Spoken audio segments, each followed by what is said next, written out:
बताओ। तब भगवान ब्रह्मा जी उसी समय पर बोले। ब्रह्मदेव ने कहा, उसने एकाग्र चित्त, एकाग्र मन और एकाग्र ध्यान से कथा सुनी। शिव महापुराण की कथा कहती है, कोई जल में डूबकर भी अगर मर गया, स्त्री के हाथ से भी मर गया, सर्प के डसे से भी मर गया, शिव महापुराण की कथा कहती है अगर अपनी जिंदगी में उसने यदि शंकर का अनुमोदन करा है या शिव महापुराण की कथा का स्मरण किया है, फिर अभी आपको वही बात आ गई कि आप जिस गली में से निकल कर जाओगे शिव पुराण को सुनकर, उस गली में कोई अधोगति में भी मरा है तो उसका परम धाम है, उसका मोक्ष, मुक्तता मिल जाती है उसको। तो कहा एकाग्र चित्त से स्मरण से अगर किसी ने शिव महापुराण की कथा को सुना और यदि वो जीव का मात्र दर्शन हो गया, मात्र दर्शन, केवल दर्शन। महाराज, जिसके माथे पर त्रिपुंड लगा हो, जिसके गले में रुद्राक्ष या तुलसी की माला हो, उसका सुबह से अगर दर्शन हो जाए तो कार्य सफल होता है, कार्य सफल।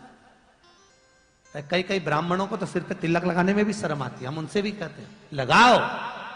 अगर मस्तक पर ब्राह्मण के सिर पर तिलक है, त्रिपुंड लगा हुआ है, गले में रुद्राक्ष या तुलसी की माला है, तो तुम्हारा चेहरा देखकर ना जाने कितनों के भाग्य खुल जाएंगे। मात्र तुम्हारा चेहरा देखना, मात्र केवल तुम्हारा स्वरूप देखना, केवल लगाइए। अब भगवान शिव की कथा कह रही, बिंदु के प्राण छूट गए, बिंदु के प्राण गए, चंचुला देवी रो रही है, अंतिम संस्कार करवाया। बहुत ध्यान से सुनना, शिव पुराण बार बार नहीं मिल सकती।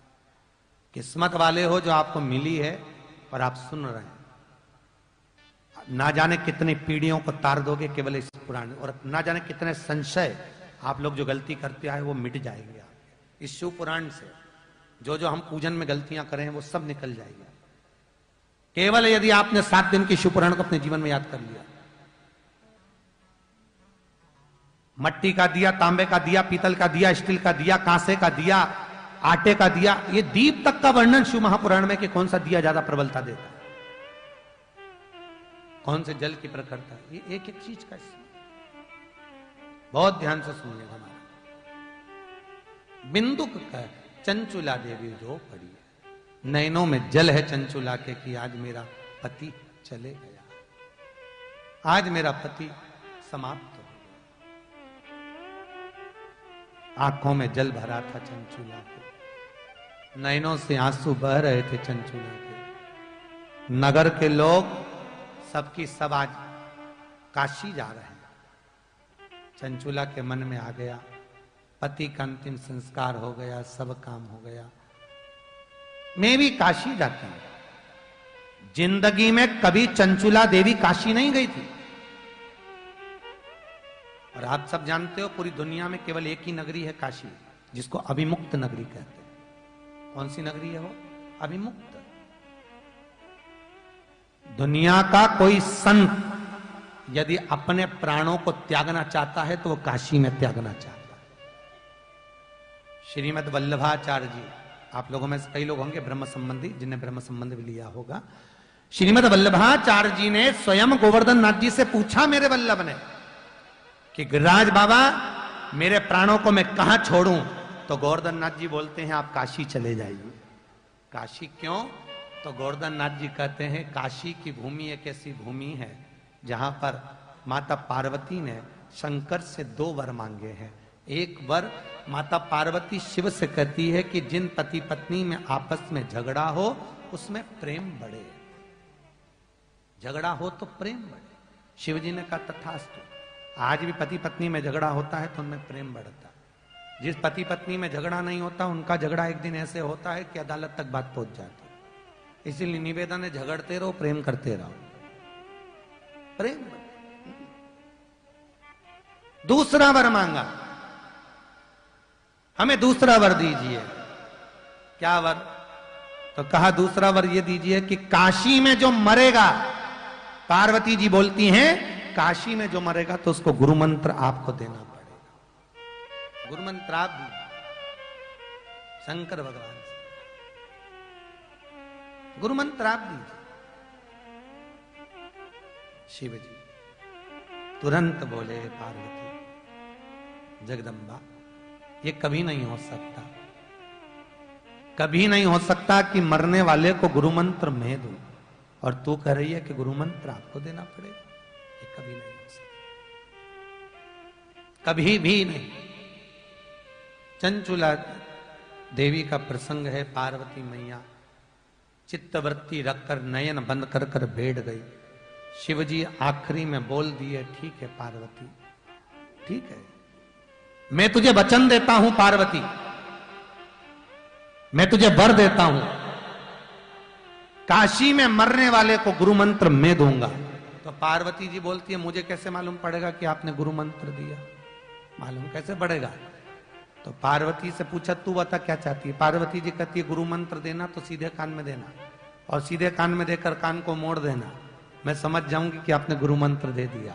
आज भी काशी में मरने वाले का सीधा कान अपने आप टेढ़ा हो जाता है, आज भी।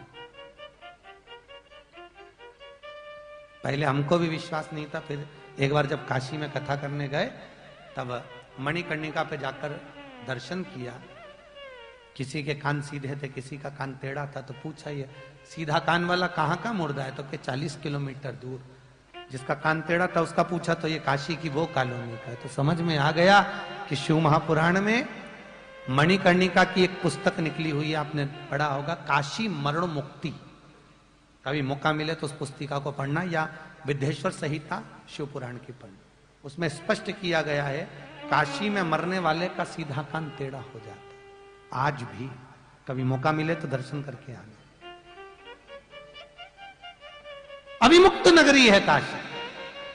गोवर्धन नाथ जी श्रीमद वल्लभाचार्य जी से करें अगर प्राणों को त्यागना है तो काशी जाओ। मेरे वल्लभ ने 80 घाट पर पहुंचकर प्राणों को त्यागा।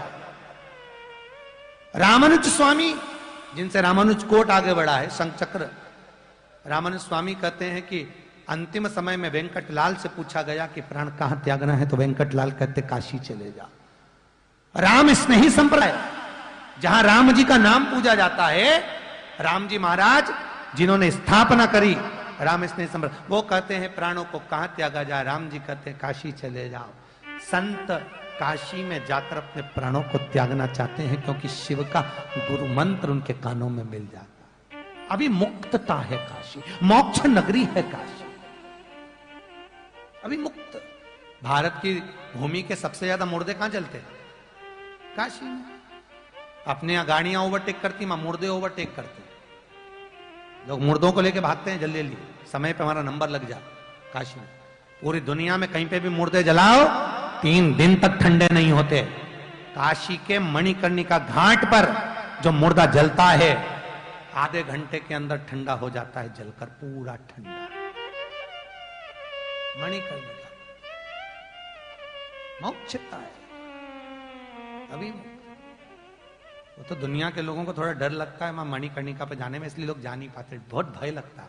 मणिकर्णिका के घाट पर पहुंचोगे ना, और मैं तो कहता हूं जिसको अहंकार है ना बहुत, दौलत का, धन का, काया का, माया का, मेरा निवेदन है उसको एक बार मणिकर्णिका के घाट पर जरूर ले जाओ, पकड़ के ले जाओ। चल तू दर्शन, चलकर दर्शन तो करो।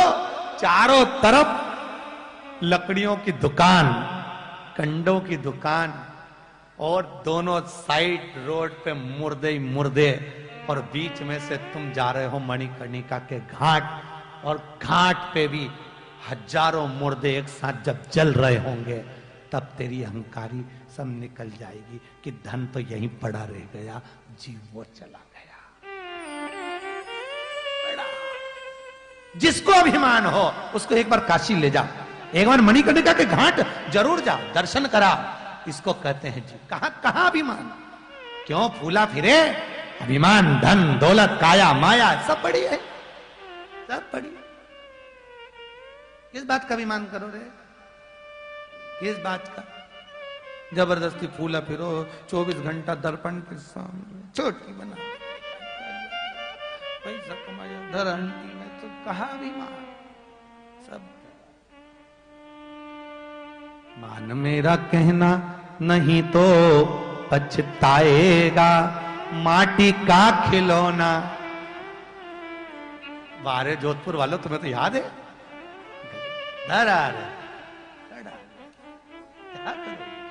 चंचुला नयन जल था चंचुला के। काशी गई है और होना चाहिए। बिंदुक के जाने के बाद चंचुला देवी काशी पहुंची है शंकर की शरण में।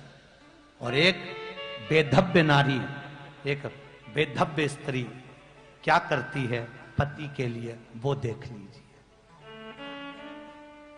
काशी गई कहीं शिव पुराण हो रही थी बैठ गई। कभी कथा नहीं सुनी थी उसने पर 5 मिनट बैठी लग गई कथा। शिव पुराण में कोई 5 मिनट बैठ जाए उसका चित्त रम जाए। लग गई कथा पुराण सुनी गंगा नहाई बाहर निकली प्राण छोड़ गए। माता पार्वती की सहेली बन गई। सहेली बनी मौन होकर बैठ गई चुप। पार्वती ने पूछा तो चुप क्यों बैठी है चंचुला। मेरे दरबार में चुप रहे ये अच्छी बात नहीं। आप किसी के यहां जाओ और एकदम मुंह उतार के बैठ जाओ तो उसको अच्छा लगेगा। तुम तुम्हारी बहन के यहां जाओ और ऐसा मुंह उतार के ढापो की बाई की तरह तो बहन पूछेगी अरे काहे को मुंह से तो बोल क्या हुआ क्या। अरे मुंह से तो बोल ही नहीं रही तो अच्छा लगे क्या। हमेशा याद रखो मंदिर में भगवान के सामने गुरु के सामने या अपने परिवारजन के सामने कभी मुंह उतार के मत रहो।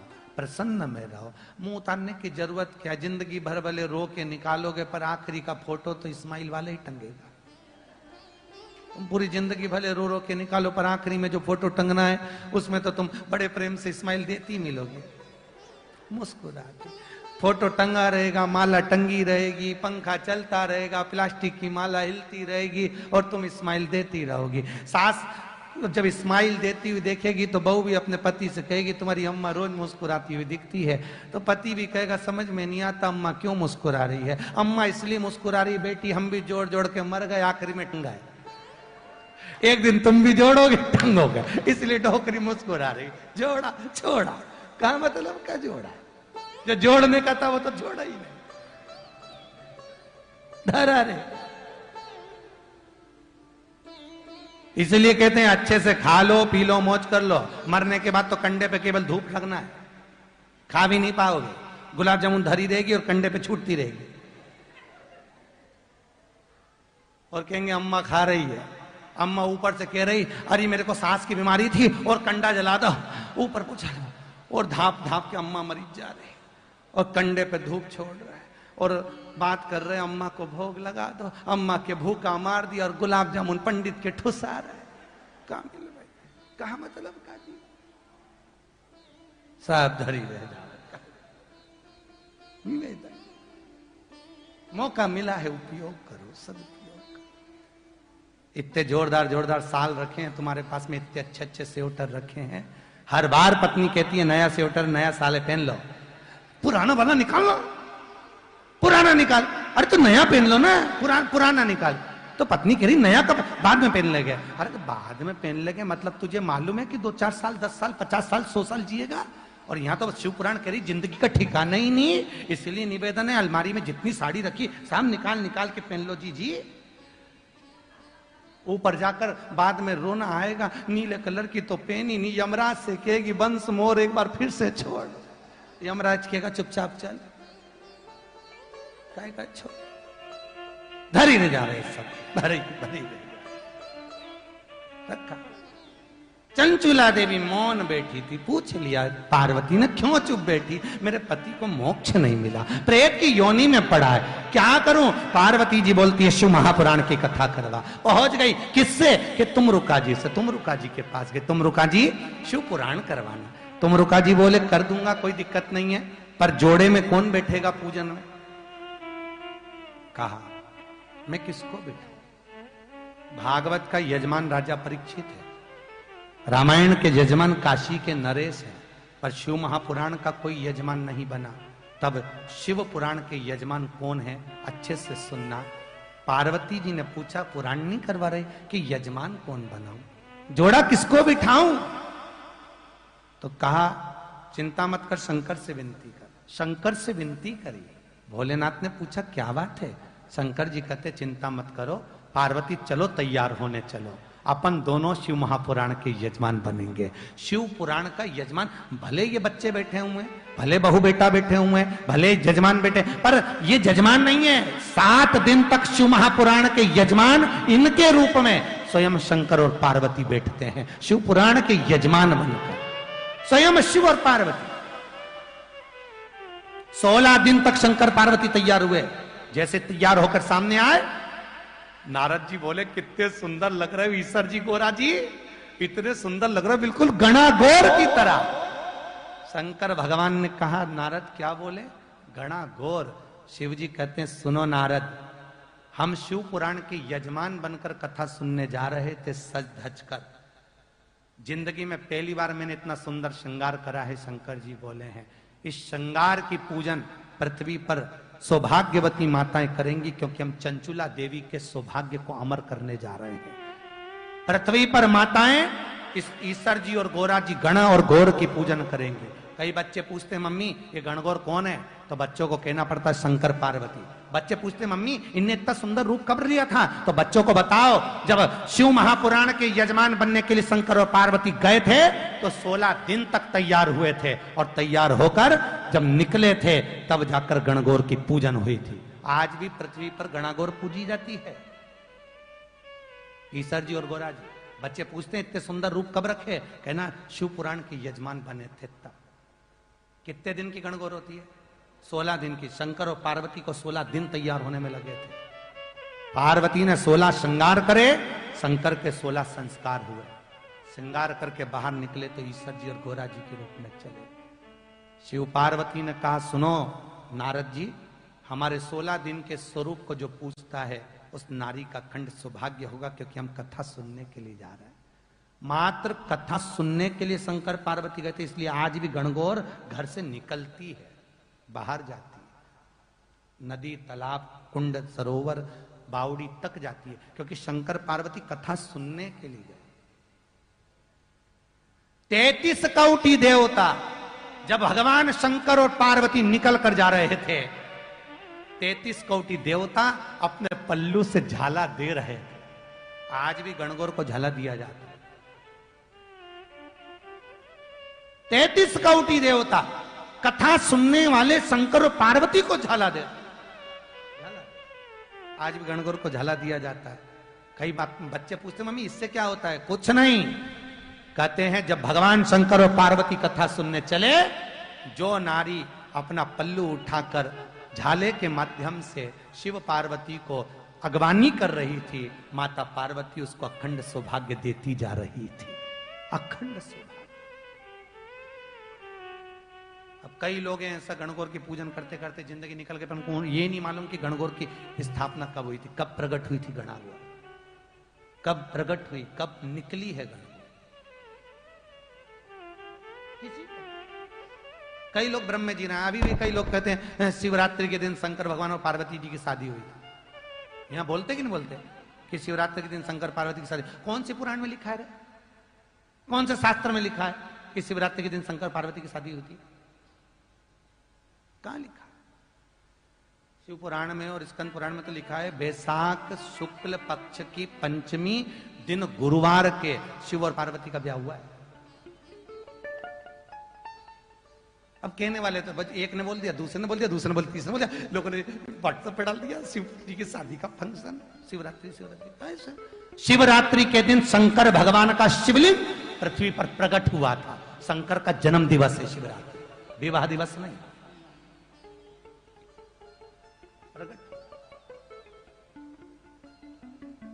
शिव कथा सुनने के लिए चले, शिव गणागौर बनकर चले, ऐसा गणगौर बनकर शिव पार्वती चलते हैं। आज की कथा को यहीं विराम की ओर लेते हैं। शंकर पार्वती कल कितना प्रवेश करते हैं, कल कथा में सुनेंगे ब्रह्मा जी का सिर कटना, और कटकर शंकर भगवान ब्रह्मा के शरीर से एक नदी उत्पन्न होना, जिसका पानी पक्षी और कुत्ता भी नहीं पीता, एक जीव उसमें मुंह नहीं डालता। कल कथा में सुनेंगे वो कौन सा जल है जिसके शरीर पर लग जाए तो 7 पीढ़ियों में करा हुआ पूरा पुण्य नष्ट हो जाता है। कल की कथा में आगे बढ़ते हुए सुंदर शुगर की बीमारी वाला व्यक्ति शंकर जी को क्या चढ़ाकर खा ले कि उसकी शुगर बराबर में रहे, वो कल के कथा में लेंगे। आगे बढ़ेंगे कल की कथा की ओर। आज की कथा को यहाँ विराम देते हैं। अच्युतम कैशवम राम नारायण कृष्ण दामोदरम वासुदेवम श्रीधवम माधवम गोपिका वल्लभ जानकी नायकम श्री रामचंद्रम हरे राम राम राम हरे हरे कृष्ण कृष्ण कृष्ण हरे। बोल काशी विश्वनाथ भगवान की हर हर महादेव हर हर महादेव हर हर महादेव। ध्यान देना, शंकर जी पे चढ़ी हुई कोई भी वस्तु शास्त्र प्रमाण से नहीं खाई जाती, चाहे जल हो, प्रसाद हो, कुछ भी। पर शिव पुराण पर चढ़ी हुई बेलपत्र प्रतिदिन आपको मिलेगी। उसको एक एक बेलपत्र को आपको चबाकर खाना है। जिसके घुटने में, कमर में, पीठ में, सिर में दर्द रहता है, उसको चबा चबा कर खाएं। 33 कोटि देवताओं का प्रसाद रात भर रख सकते हो, पर शंकर का प्रसाद रात भर नहीं रखा था। इसलिए बेलपत्र को पूरी रात मत रखना, शाम तक, रात तक अपने जब भी खाना हो पर खाना। बेलपत्री को चबा चबा कर खाना। कितना आराम लगा हमको लिखकर भेजना, हम बताएंगे आराम लगा कि नहीं लगा। एक एक चीज शिव को जो समर्पित होती है उसका बड़ा भाव है, उसको प्रेम से, आनंद से ग्रहण करेंगे। आरती के बाद बेलपत्र लेकर जाना, उस बेलपत्र को अवश्य खाएंगे। आरती की तैयारी है, सब अपनी जगह पर खड़े होंगे।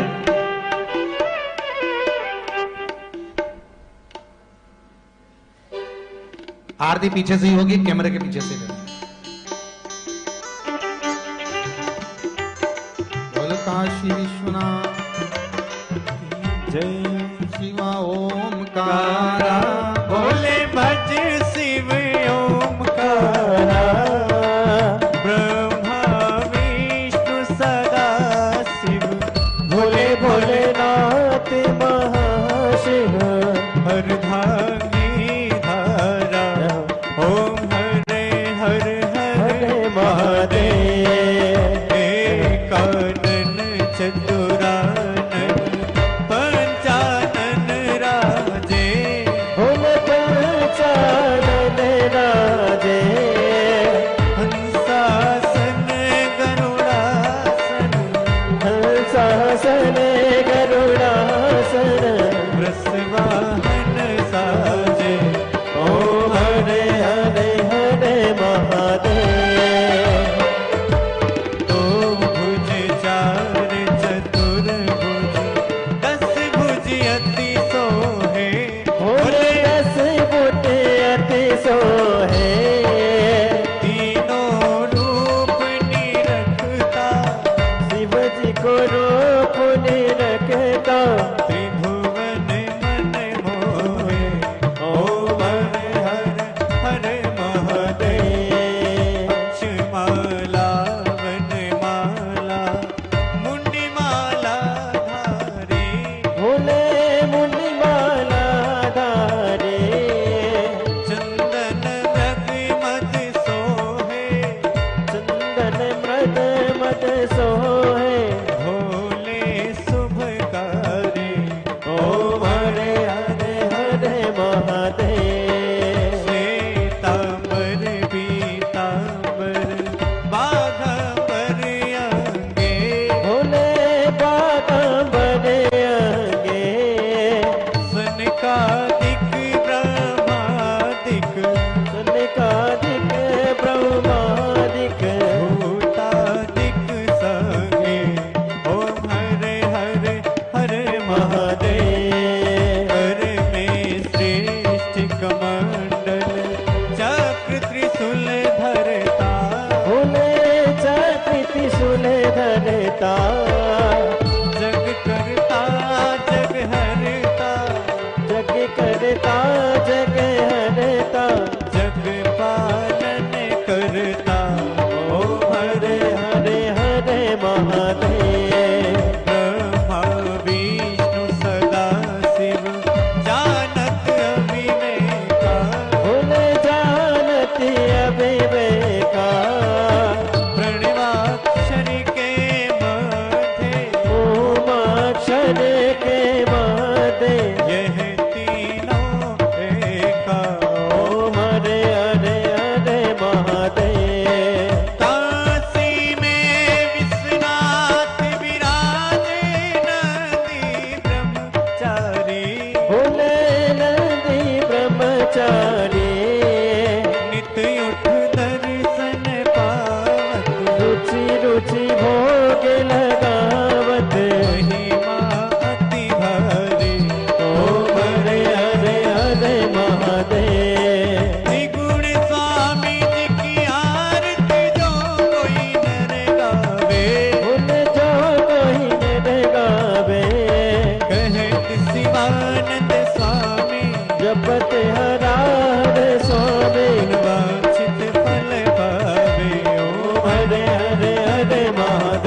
ब्रह्मादे अच्युतम केशवम राम नारायणम कृष्ण दामोदरम वासुदेवम हरे श्रीधवः माधवम गोपिका वल्लभम जानकी नायकम श्री रामचंद्रम हरे हरे राम राम राम हरे हरे हरे कृष्ण कृष्ण कृष्ण हरे हरे श्री भगवान की जय।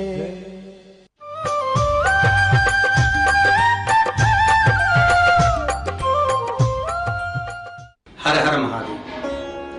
बड़े आनंद का विषय है नैमिषारण्य तीर्थ में, चक्र तीर्थ में, अष्ट वैकुंठ में से एक वैकुंठ में नैमिषारण्य की पावन धरा पर श्री शिव महापुराण कथा का भव्य आयोजन होने जा रहा है। आप सभी 6 सितंबर से 12 सितंबर तक इस नैमिषारण्य की पावन धरा पर पधार कर शिव महापुराण की कथा का लाभ लेकर अपने जीवन को धन्य बनाएं। नैमिषारण्य तीर्थ एक ऐसा तीर्थ है जहां पर भगवान शंकर गुप्तेश्वर महादेव के रूप में विराजते हैं, जहां भगवान शिव जल के अंदर विराजते हैं। हम कोई वस्तु, हम कोई सामग्री अगर भगवान शंकर को समर्पित करते हैं, कोई फल भगवान शिव को देते हैं, कोई पत्ती बेलपत्र आदि शिव को देते हैं, हम जब अर्पण कर कर भगवान को देते हैं तो भगवान उसको अपने जल के अंदर उतार लेते हैं। जब हम भगवान से कुछ देर बाद कहते हैं कि भगवान हमको प्रसाद दे दीजिए, तो उसी जल में से वो फल, वो पत्ती वापिस निकलकर हमारे हाथ में आती है। ऐसी सुंदर गुप्तेश्वर महादेव की पावन धरा चक्र तीर्थ, जहां वैकुंठ स्वयं बसता है, जहां पर स्वयं पितरों का उद्धार हो जाता है, ऐसे पूर्वजों के उद्धार करने वाली भूमि चक्र तीर्थ में भगवान शंकर की पावन कथा शिव महापुराण पहली बार होने जा रही है। आपने भी अपनी जिंदगी में कई बार नैमिषारण्य तीर्थ में श्रीमद् भागवत सुनी होगी, पर श्राद्ध पक्ष के अंदर 6 सितंबर से 12 सितंबर 2020 बड़े आनंद के साथ नैमिषारण्य की भूमि में आप पधारें और श्राद्ध पक्ष में अपने पूर्वजों के लिए, अपने पितरों के लिए एक शिव महापुराण की पोथी का पाठ बिठाएं और अपने जीवन को धन्य बनाएं। पहली बार मौका मिल रहा है आपको शिव महापुराण पोथी का पाठ बिठाने का। आप भी अपने आहूतों, पितरों और पूर्वजों के लिए पोथी बिठाकर अपने पूर्वजों को 16 श्राद्ध में पार लगाएं। शिव महापुराण की पोथी का शुल्क 7,100 रुपए रहेगा और आने वाले जो भक्त हैं, जो भी वहां आना चाहते हैं कथा सुनने के लिए, 7 दिन भोजन रहना आदि व्यवस्था के लिए, उनका शुल्क 2100 रुपए पर यात्री रहेगा। 2,100 रुपए में आपका खाना पीना, चाय नाश्ता, भोजन सारी व्यवस्था रहेगी जो सार्वजनिक रूप से रहेगी। 7,100 रुपए आपका पोथी का शुल्क रहेगा, जो कि आपके ब्राह्मण की दक्षिणा, पोथी का शुल्क, पूजन की सामग्री सब आपको वहीं प्राप्त होगी। आप सपरिवार पधारे। 16 श्राद्ध के इस पावन उपलक्ष्य में आप अपने पूर्वजों के लिए, पितरों के लिए, आहूतों के लिए, जो कुंवारी अवस्था में शांत हो गए हैं, चले गए हैं, ऐसे जीवों के लिए, पितरों के लिए एक शिव महापुराण की पोथी पाठ बिठाकर अपने जीवन का कल्याण करें। जो वैष्णव नहीं आ सकते, जो भगत नहीं आ सकते, वो अपने नाम और गोत्र से शिव महापुराण की पोथी बिठा सकते हैं। उनका जो भी प्रसाद रहेगा वो उन वैष्णवों के पास वापिस भेजा जाएगा। आप सभी नैमिषारण्य पधारें। 6 सितंबर से 12 सितंबर शिव महापुराण की कथा अपने जीवन में धन्य बनाने वाली पावन कथा को सुने और अपने जीवन को धन्य बनाए। हर हर महादेव।